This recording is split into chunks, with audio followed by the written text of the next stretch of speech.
अस्सलाम वालेकुम रीडर्स, उम्मीद है आप लोग खैरियत से होंगे। तो आपकी writer novel it's your fault that my heart beat episode number 22 लेकर हाजिर हो चुकी है। हम शुरू करते हैं हमारे आज के एपिसोड को, लेकिन उससे पहले आप लोगों ने एपिसोड को लाइक करना है, कमेंट सेक्शन में बताना है आपको एपिसोड कैसी लगी। तो चलिए हम शुरू करते हैं हमारी आज के एपिसोड को। नावल का नाम it's your fault that my heart beat, writer Mania Khan यानी कि मैं, एंड एपिसोड है 22।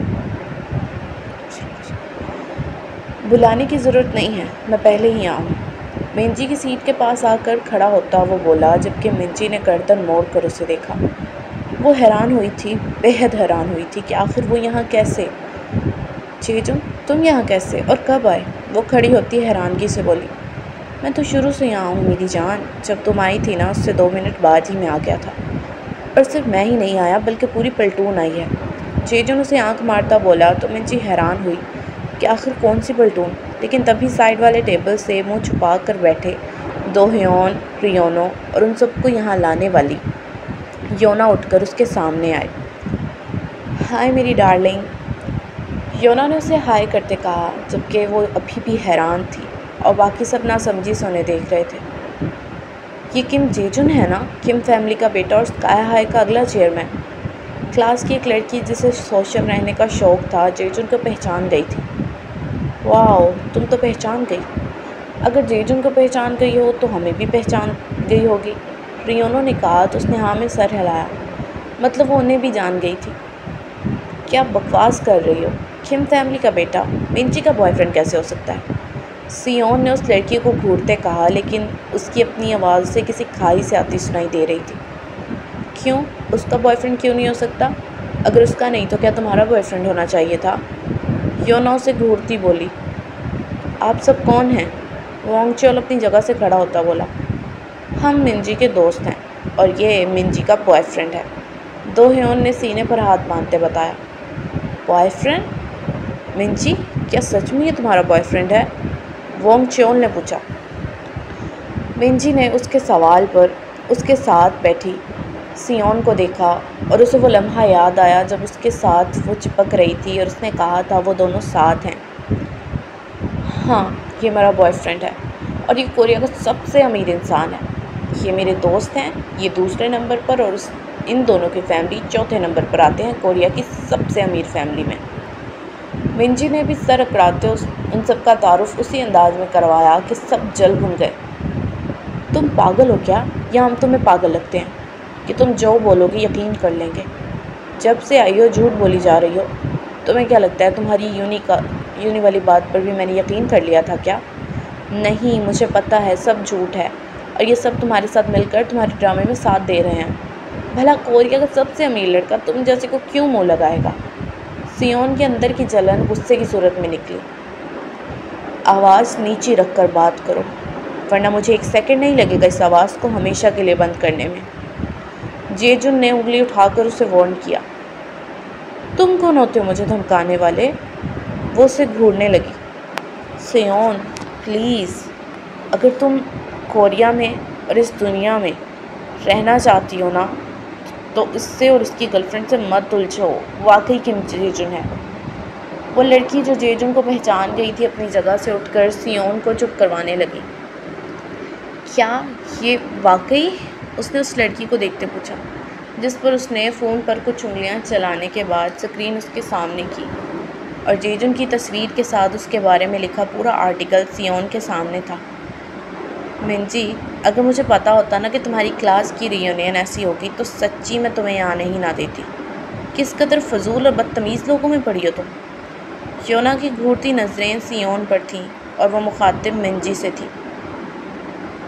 तुम इन सब की दोस्त कैसे बन सकती हो? तुम तो बहुत गरीब हो। फिर कैसे?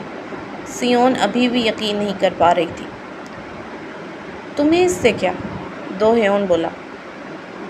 सियोन को समझ आ गई थी कि वाकई मिंजी अब पुरानी मिंजी नहीं रही। उसकी दोस्ती मुल्क के सबसे अमीर लोगों से थी।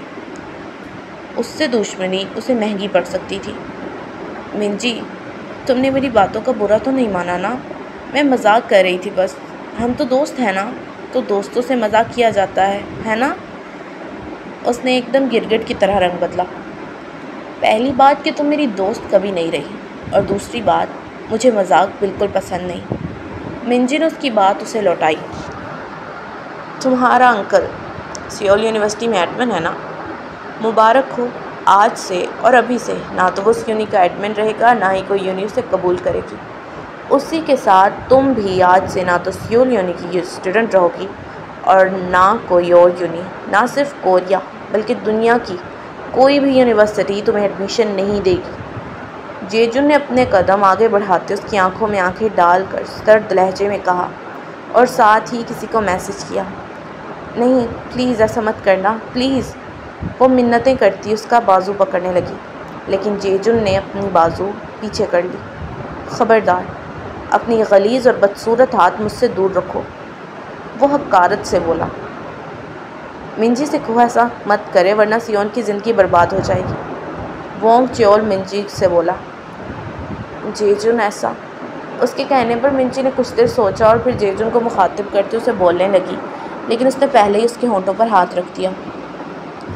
इससे आगे बोलना भी मत मिंजी, क्योंकि तुम महबूब के कहने पर रकीब की हिमायत कर सकती हो, लेकिन मैं कभी भी वो बात नहीं मानूंगा जो मेरे रकीब के कहने पर मेरा महबूब मुझसे बोले। वो उसके कान के पास होंठ करता बोला। आवाज़ इतनी आहिस्ता थी कि सिर्फ मिंजी को ही सुनाई दी थी। मिंजी प्लीज़ इसे कहो, ये तुम्हारी बात नहीं टालेगा। सियोन मिंजी का हाथ पकड़कर मिन्नतें करती बोली, लेकिन जेजुन ने उसके हाथ से मिंजी का हाथ निकाल कर सियोन के हाथ को झटका दिया। तुम्हें कहा ना अपने गलीज़ हाथ दूर रखो मुझसे, फिर तुम्हारी हिम्मत कैसे हुई मेरी बात की नफ़ी करने की? वो गुस्से से धाड़ा। मिस्टर जेजुन, उसने आपका नहीं मिंजी का हाथ पकड़ा था। वोंग च्योल भी गुस्से से बोला और सियोन को अपने पीछे किया। ये मंजर देख मिंजी को बुरा लगा था। मिंजी भी मेरी है और जब वो मेरी है तो उसका हाथ उसका जिस्म भी मेरा है। जेजुन को तो वो लड़का वैसे ही मिंजी की मोहब्बत होने के सबब जहर लग रहा था। इससे आगे होता उसकी आंखों में आंखें डालकर एक एक लफ्ज़ पर जोर देता बोला। अगर तुम अमीर हो तो ख़ुद को कोई तोप चीज़ ना समझो, क्योंकि तुम्हारे अमीर होने से तुम्हें यह हक़ किसी ने नहीं दिया कि तुम दूसरों को हकीर समझो। अगर उसे वोंग च्योल जहर लगा था तो वोंग च्योल को भी वो जेजुन शहद नहीं लगा था।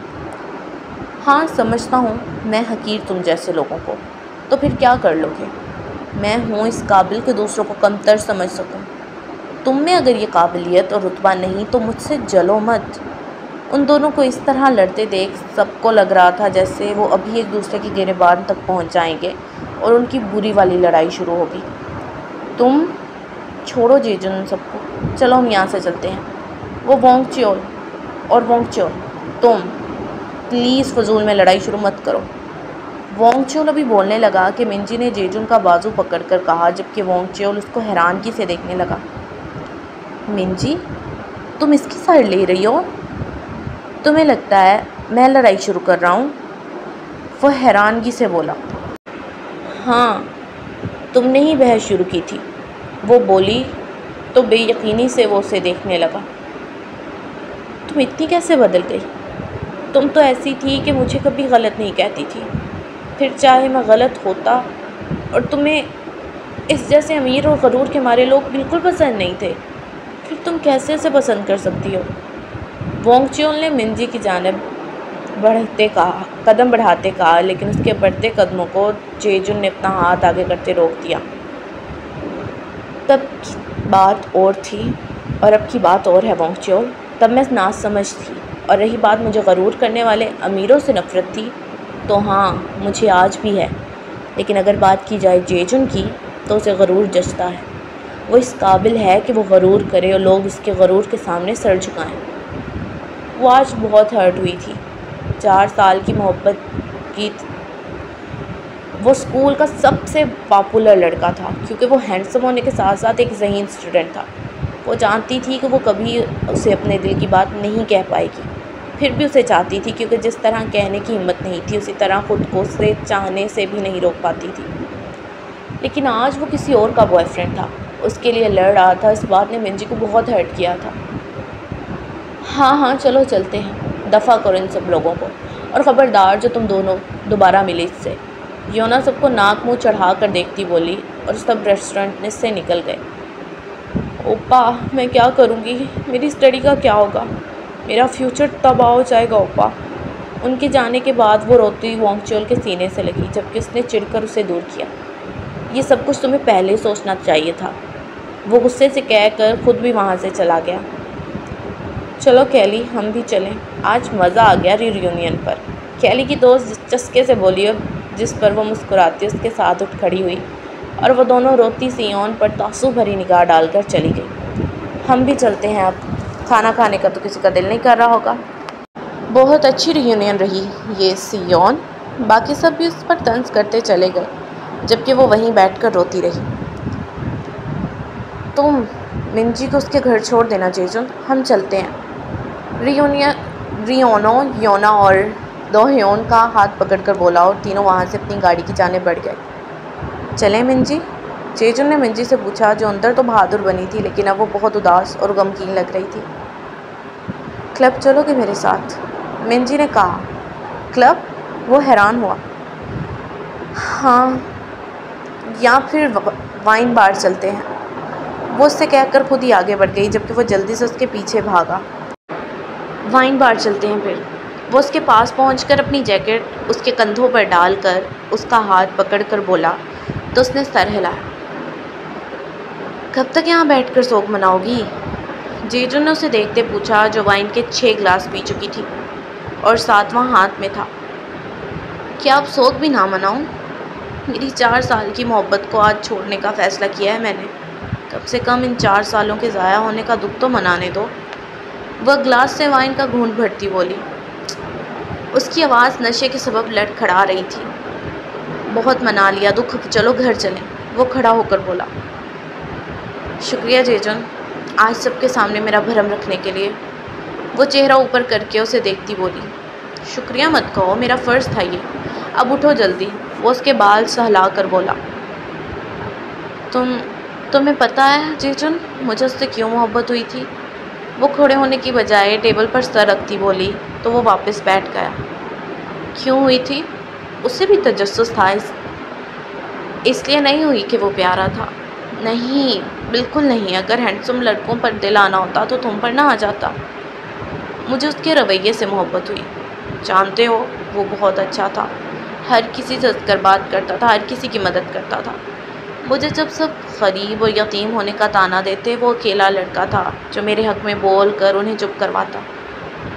मुझे पता ही नहीं चला कब उसके नर्म रवैये ने मेरे दिल में मोहब्बत का बीज बो दिया और वो बीज आहिस्ता आहिस्ता पौधे में तब्दील हो गया।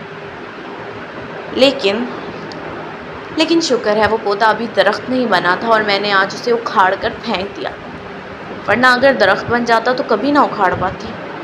वो शुरू में उदासी से बताती, आखिर में खुशी से बोली, लेकिन फिर से आखिरी लाइन पर उदास हो गई। मगर मेरे दिल में लगा वो बीज तो दरख्त बन चुका है मिंजी, और अफसोस तुम्हें उसकी छाँव महसूस ही नहीं होती। वो आहिस्ता आवाज़ में बोला, इतनी आहिस्ता कि मिंजी को भी सुनाई नहीं दी थी। एक और ग्लास दो मुझे, वो वेटर से बोली। नहीं, उसकी ज़रूरत नहीं है, हम जा रहे हैं, वो वेटर से बोला और मिंजी को ज़बरदस्ती खड़ा करने लगा। नहीं जाना, मुझे छोड़ो, मुझे, मैं कह रही हूँ छोड़ो मुझे और पीनी है, वो हाथ पाँव चिल्लाती बोली। नहीं बस, और नहीं, पहले ही बहुत चढ़ गई है तुम्हें, वो उसे कंधे पर उठाकर कहता वहाँ से निकला। घर पहुँचने तक मिंजी को और चढ़ गई थी और सारा रास्ता उल्टी सीधी हरकतें करती उसे तंग करती रही, लेकिन जेजुन के माथे पर एक भी बल नहीं आया था, बल्कि वो उसकी शरारतों को एंजॉय करता आया था। घर का दरवाज़ा खोलकर वो उसे कंधों से पकड़कर संभालता उसके बेडरूम में ले गया। चलो अब तुम सो जाओ चुपचाप, सुबह तक तुम्हारा ये नशा उतर जाएगा, वो उसे बेड पर लटा कर बोला और पलट कर जाने लगा, लेकिन मिंजी ने उसका हाथ पकड़कर उसे खींचा, जिससे वो उसके ऊपर जा गिरा। कहाँ जा रहे हो? मेरे साथ रहो, मुझे गर्मी लग रही है। वो खुद पर जेजुन की पहनाई जैकेट उतारने की कोशिश करती बोली और फिर आगे होकर उसके होंठों को छूना चाहा, लेकिन जेजुन एक झटके से उसके ऊपर से हटा। क्या कर रही हो मिंजी? तुम अभी होश में नहीं हो, वो बोला, लेकिन मिंजी गिरती पड़ती फिर खड़ी हो गई। क्या हो गया तुम्हें? तुम भी तो मुझे पसंद करते हो ना, तो मेरे साथ रात गुजारने में क्या मसला है? उसके गले लगकर बोली। हाँ है मोहब्बत, लेकिन अभी तुम होश में नहीं और मैं तुम्हारी बेखबरी का फ़ायदा नहीं उठा सकता। मुझे मेरी आंखों में आंखें डालकर बात करना और मेरा तुम्हारी आंखों में देखकर बात करना पसंद है।